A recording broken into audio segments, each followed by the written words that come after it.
अगर इतना ही संविधान में विश्वास था तो जब इंदिरा जी ने उसके अंदर शब्द डाला सेक्युलर का, तब आपने विरोध क्यों नहीं किया? क्या अंबेडकर जी का संविधान सेक्युलर नहीं था? आपका कहने का मतलब यह है कि अंबेडकर जी ने जो संविधान बनाया था वो इनसेक्युलर था? क्या बात करते हैं आप? अपमान कर रहे हैं अंबेडकर जी का। दूसरी बात है, जब आपने लागू नहीं किया संविधान को जेएनके में, तो वहां पे जो वाल्मीकियों का अपमान हुआ, जो एससी एसटी का अपमान हुआ, तब आपका मन नहीं पसीजा कि क्या होगा? तीसरी बात, ये आपकी बात को दोहरा रहे हैं, कॉन्स्टिट्यूशन बीजेपी वाले समाजवादी पार्टी की बात को दोहरा रहे हैं। मतलब नहीं विनीत वो कह रहे कि उन्होंने भी वही कहा, यू आर रिपीटिंग, सेकुलर था, वो भी वही बात कह रहे हैं विनीत जी भी। तूने आपने जब डाला शब्द वहां पे सेकुलर, तो अपमान नहीं हुआ? दुआ को समझाने मैं दूसरी दो इंपॉर्टेंट बात, आप मेरे से सीनियर है, दूसरी बात सुनिए। संविधान के अंदर 44 नंबर है आर्टिकल, उसमें कहा गया यूसीसी। आइए सब लोग यूसीसी की बात करते हैं। आपने भी यही कहा था क्या? बोलिए तुरंत कि यूसीसी लागू करेंगे। कहा था आपने? बोलते यूसीसी लागू करेंगे, कहा था आपने? नहीं, आप कहिए 44 बताओ ना, अब बोल दीजिए कि 44 लागू करेंगे। बताइए। जब यूसीसी पर डिबेट आपने की थी, तब भी आपने मुझसे सवाल पूछा था। मैंने कहा कानूनों में जितनी समानता हो उतना अच्छा है, और संविधान का 44वां अनुच्छेद ये कहता है कि हम समान नागरिक संहिता लागू करने का प्रयास करेंगे। थोपेंगे ये नहीं कहता। आपकी एसपी से बात चल रही है, सबकी सहमति से किन किन बिंदुओं पर सहमति? मेरे को तो इनसे बात करके लग रहा है कि समाजवादी पार्टी से भी बात चल रही है बीजेपी की। ये बात क्या, ये हो क्या रहा? आखिरी क्लाइम में तो भाई साहब ने कहा कि बुलेट ट्रेन नहीं आएगी। भाई साहब, हिंदुस्तान में वंदे भारत जो है, ये किसने बुलेट लाया? ट्रेन नहीं, माफ करना, इलेक्ट्रिकल जो कनेक्शन है किसने लाया? बुलेट ट्रेन नहीं है। इलेक्ट्रिफिकेशन ऑफ रेलवे किसने लाया? नंबर ऑफ ट्रेन्स किसने इंट्रोड्यूस किया? मुझे बताइए भाई साहब, ये जो काम है ये काफी हुआ था क्या? आ रहा हूं राजेश जी, जब इतना काम हो रहा है, आप लोग संविधान का विरोध, आप कह रहे काम हो रहा है, वो कह रहे हैं अपमान करते हैं, दलितों का अपमान करते हैं, उसके बावजूद विनीत जी बोल रहे हैं ऑन एयर नहीं है। Thank you. बोलो नहीं क्या बोले विनीत जी, ये बताए ना कि दलितों का अपमान जब हो रहा था कश्मीर में, तब इन्होंने ऊफ तक क्यों नहीं किया? क्यों नहीं लागू किया वहां पे संविधान? बताए 44 के अंदर यूसीसी है, कब लाएंगे यूसीसी? वहां पे वो कुछ बोलते हैं, राजेश गुप्ता जी को भी लाइए। बोलिए राजेश जी, अंबेडकर जवाब दीजिए राजेश जी। सभा हो गया है। देखिए, अब जब प्रधानमंत्री कह रहे हैं संविधान नहीं बदलेगा, गोयनका जी जो बातें तो पीएम की बात भी अब आप नहीं मानेंगे तो मैं क्या करूं? गोयनका जी बड़ी मजाक की चीजें करते हैं। अच्छा, मजाकिया आदमी है क्या? गोयनका जी बड़ी मजाक की बातें करते हैं। मैं उनकी बातों को जब भी सुनता हूं तो बड़ा हंसी आती है मुझे तो बड़ी सारी बातें कुछ ऐसी होती है, वो बुलेट ट्रेन बता रहे हैं। जम्मू कश्मीर के ऊपर आप ही के नेता हंसे थे विधानसभा के अंदर, पंडितों के ऊपर हंसे। और आज जब मैंने बात की कि कश्मीर के अंदर दलित भाइयों को कॉन्स्टिट्यूशन के राइट्स नहीं मिले, तभी आप बोल रहे हंसी। आप लोग हंसेंगे हर बार, दलितों पे हंसेंगे, गरीबों पे हंसेंगे, प्रताड़ित पे हंसेंगे, तकलीफ में रहने वाले लोगों पे हंसेंगे। कब तक हंसेंगे सर? मधुशाला में जाने वाले लोगों पे तो हंसेंगे। ऐश्वर्या जी, आपने 4 बार मौका दिया गौरव भाटिया जी को बोलने के लिए। गोयनका जी को कहिए कि चुप हो जाए। मैं बीच में बोलता नहीं हूं, बीच में बोलेंगे नहीं, ये चुप हो जाएंगे। आप मुझको मेरे मुंह में शब्द डाल देंगे। बोलिए एक एक करके।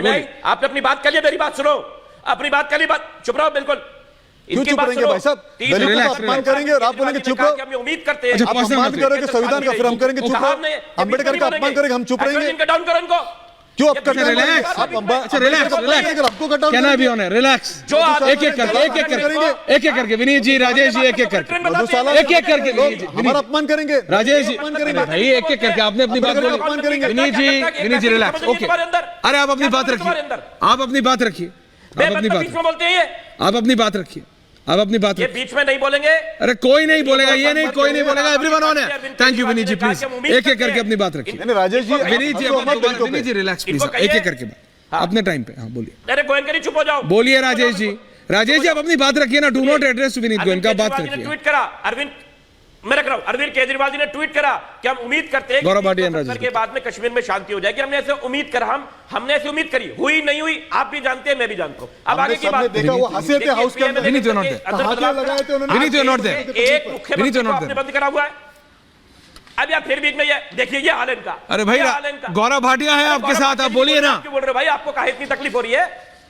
राजनीतिक विश्लेषक हो या बीजेपी के प्रवक्ता हो, पहले बताओ। अरे भाई, गौरव भाटिया से आप बात कीजिए ना।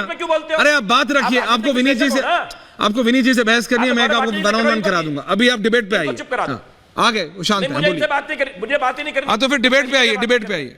मैं अब ये कह रहा हूं कि पीएमएलए एक्ट के अंदर लगा के अरविंद केजरीवाल जी को बंद रखेगा हुआ।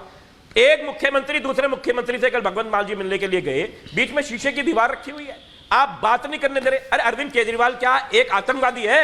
एक आतंकवादी की तरह ट्रीट करा जा रहा है। आप संविधान को बचाने की बात करते हो, कहां संविधान बचाने की बात हो रही है? मेरे अच्छा, मेरे को ना, की तो धज्जियां उड़ रही है मेरे को नहीं, इसी बात पे गौरव भाटिया जी, मेरे को एक ऑडियो मैसेज भेजा है एक आदमी ने, और वो कोई किसी पार्टी का नहीं है, पॉलिटिकल आदमी नहीं है, नॉर्मल आदमी है। मैं शहजाद की तरह I am not that swap, नहीं तो मैं वो ऑडियो चला भी देता। वो कहते हैं, उन्होंने सिर्फ इतना पूछा गौरव जी, क्योंकि ये लाए बीच में, जेल में कौन होता है? जेल में साधु संत जाते हैं? जेल में कौन जाते हैं? जेल में वही लोग जाते हैं जिन्होंने गलत किया होता है ना। और इकोनॉमिक ऑफेंसेस में भी 10 साल तक का प्रावधान है। लॉयर मैं नहीं हूं, सुनिए, लॉयर मैं नहीं हूं, सुन लीजिए, अरे भैया सुन लीजिए राजेश जी, अब मैं बोल रहा हूं, अब आपको भी शांत होना पड़ेगा। Thank you. नहीं, अब आप शांत हो जाइए। नहीं, आपने बोल लिया। जेल में है अरविंद केजरीवाल, जेल में, जेल, JIL, ज पे एक ही मात्रा ल, जेल है ना। घूमने नहीं गए हैं, घूमने नहीं गए हैं, तो क्या करें? भगवान है क्या? तो आदमी बनाते हैं, आदमी बनाते हैं। आज भैया जनता ने बनाया है नेता। इकोनॉमिक ऑफेंसेस का लिकर स्कैम में अंदर गए। आप कह रहे हैं शीशा क्यों है? एक आपके नेता बाहर आके कहते हैं, क्यों? आप सुनिए, एक आपके नेता, आ रहा हूं गौरव जी, एक आपके नेता बाहर आके कहते हैं कि उन्हें कुख्यात अपराधियों के साथ रखा है। तो किसके साथ रखे? साधु संतों के साथ रखे? किन के साथ रखे बताइए आप? कैदी है, कैदी को कैदियों के साथ रखेंगे कि किसके साथ रखेंगे? राजेश जी, बेतुकी बात आप लोग हर बात करते हैं। यमुना साफ नहीं हो सकती क्योंकि पानीपत से आ रही है गंदी होकर।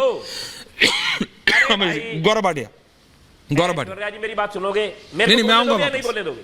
मैं बोलूं या नहीं बोलूं? नहीं, मैं अभी आऊंगा वापस आपके पास। Gaurav Bhatia wants to come. नहीं बोलने दोगे? वो एक, अरे भैया क्यों नहीं बोलने दूंगा राजेश जी? आपको कब मना किया? गौरव भाटिया बोल रहे, फिर आप काउंटर कर लीजिएगा। हाँ, गौरव भाटिया।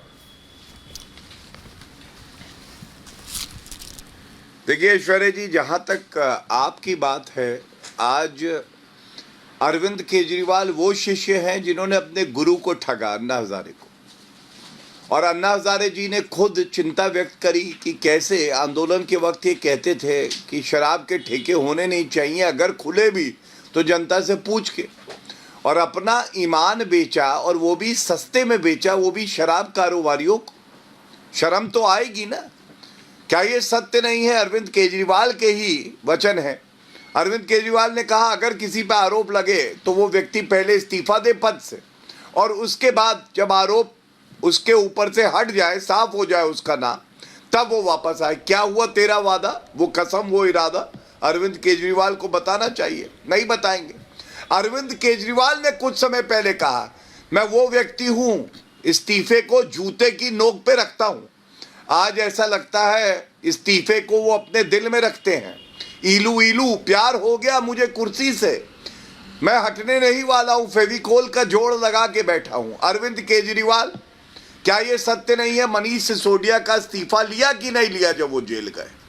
अगर मनीष सिसोदिया उप मुख्यमंत्री थे और उनका इस्तीफा लिया, तो जनता तो आज ये पूछ रही है कि भ्रष्टाचारी, कट्टर बेईमान अरविंद केजरीवाल इस्तीफा क्यों नहीं दे रहे? मापदंड दो कैसे हो सकते हैं? एक बात और आती है सामने, ये न्यायालय राहत क्यों नहीं देते? मनीष सिसोदिया 15 महीने से जेल में है, सर्वोच्च न्यायालय तक गए। अरविंद केजरीवाल स्वयं सर्वोच्च न्यायालय गए, फिर पिटीशन विड्रॉ कर ली। अभी भी उनकी याचिका सर्वोच्च न्यायालय में है। कम से कम न्यायालय में तो आस्था रखिए। और ये वो अरविंद केजरीवाल जी हैं जिन्होंने हमारे बच्चों को ठग लिया। टॉयलेट में कह रहे हैं क्लासरूम बने हैं, क्यों मालूम है? क्योंकि क्लासरूम के नाम से कमीशन खोरी करनी थी, तो बच्चों के स्कूलों के टॉयलेट को बता दिया कि ये क्लासरूम है। बसेस लाने का वादा किया था, बीजेपी आप हो 10 साल हो गए, वो बसेस नहीं आई, लो फ्लोर केसेस वहां, बल्कि वहां पे भी घोटाला कर दिया। जहां जहां अरविंद केजरीवाल जी गए वहां वहां घोटाला हुआ। और इसीलिए शायद उनकी सही जगह अगर है तो वो जेल की सलाखों के पीछे है।